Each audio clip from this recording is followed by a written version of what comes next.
Bonjour à tous, c'est Shed et on se retrouve pour une nouvelle vidéo, un nouveau tuto en HTML et CSS. Je sais pas si vous vous souvenez, mais la dernière fois on a réalisé l'animation d'une machine à écrire. Aujourd'hui, je vais vous apprendre à zoomer sur une image en HTML lorsque la souris passe sur l'image.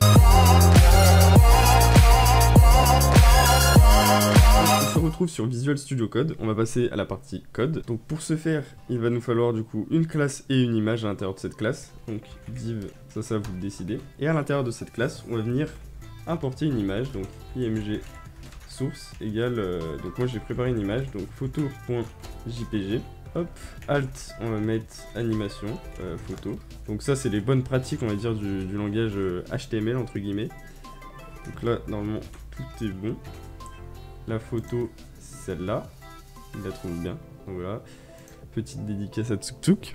Maintenant on va passer à la partie CSS, donc là pour l'instant notre site ressemble à ça. Et quand je passe ma souris dessus, la photo, il n'y a pas de zoom. Donc maintenant on se retrouve sur la partie CSS, donc la feuille de style, où on va appliquer du coup l'animation à notre page HTML. Pour ce faire, on va récupérer la classe photo et on va venir lui appliquer une taille.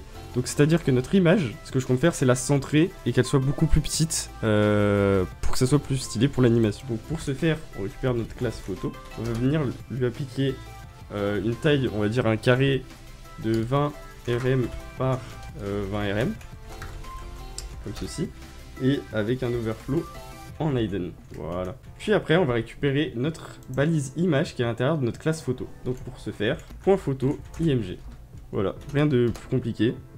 Et puis là on va mettre notre taille de l'image 100%, pareil en hauteur et en largeur 100%, puis object fit on va y mettre en cover, notre animation, donc transition, transform 400 ms, voilà.